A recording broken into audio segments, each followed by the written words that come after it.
Hey yo, welcome to Strangle School. I'm Josh Moody. I got my buddy Mike here, and today we're going to talk about a modified version of the cross collar choke called the Helio choke, as well as a really interesting defensive tactic from both top and bottom of guard called the punch choke. Just like a cross collar choke where I start to pull some slack out and I pull them in with my knees to set a deep grip, all these things happen the same for a Helio choke. But the Helio choke has one major difference. Instead of bringing my second hand under my first hand with a palm up or palm towards you, I'm going to pull him to the other shoulder and I'm going to grab whatever scruff I can find, palm towards his shoulder.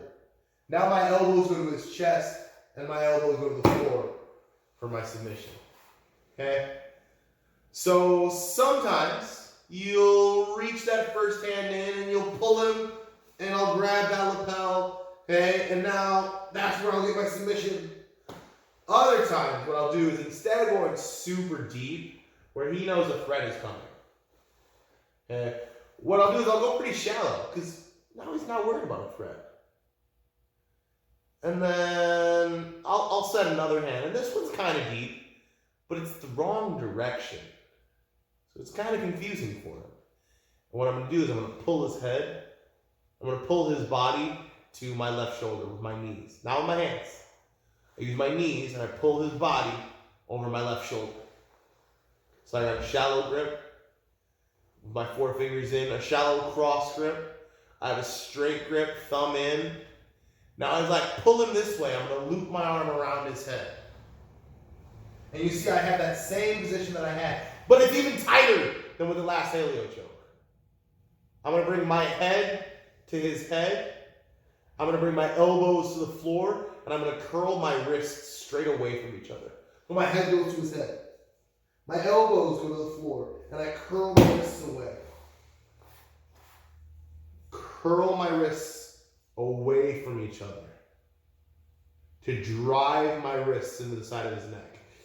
And I pull my elbows to the floor because you see that uncrosses that X.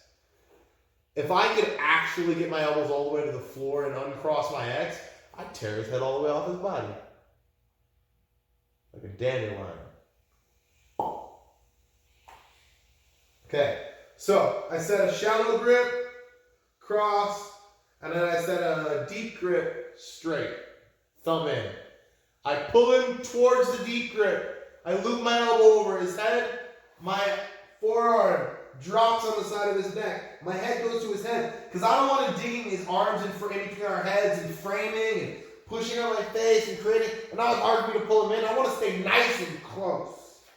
My elbows go to the floor and I curl my wrists. A really nice defense to the X choke would have been if I had just gotten out of here right away and not been strangled. But now I'm already going to sleep, guys. This is a problem. So I'm going to grab four fingers inside of his lapel.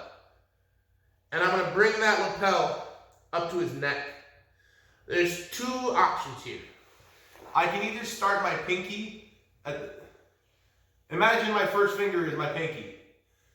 I can start my pinky at the side of his neck and roll to his trachea. Or I can start my pinky at his trachea and roll to the other side of his neck, right? So now I look pinky to the side of his neck and I can roll to the opposite side of his neck. Okay, I either start at the outside and roll to the inside or start at the inside and roll to the outside. But I never just come straight on. Start outside, roll inside, start inside, roll outside. Your choice, but I don't just come straight on. So he's got me in an X choke.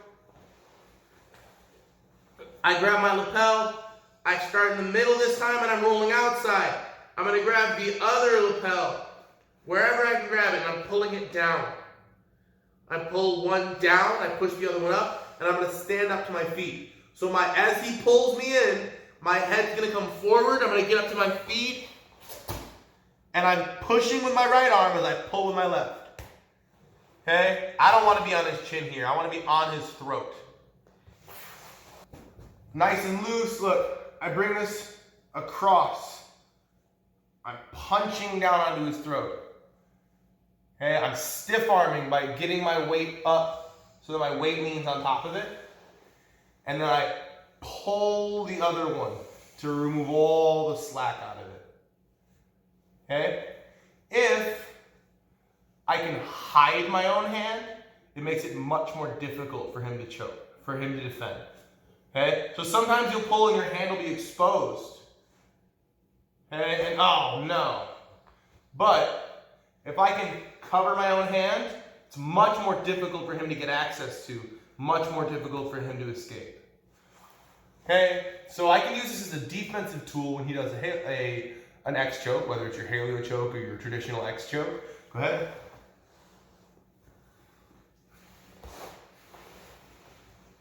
Oh, snap. 4 fingers in. Opposite lapel. Oh no. Is Mike gonna jump me out? I don't know. That was a real worry though. That was pretty tight, but this is pretty violent and nasty. Let's look at it from the bottom.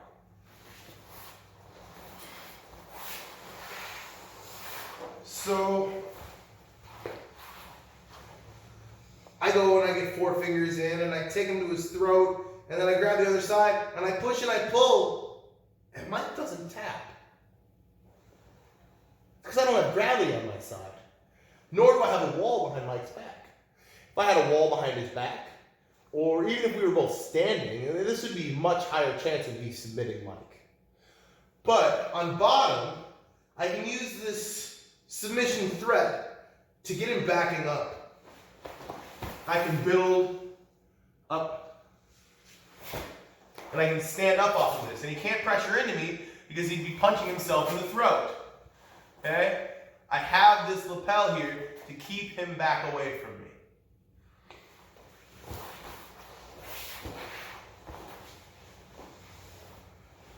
So I get a hold of a punch choke, and I'm trying to finish him. And I stay right here. Look, I'll run right back down. And then I'll do it from the top. I don't know. I got options.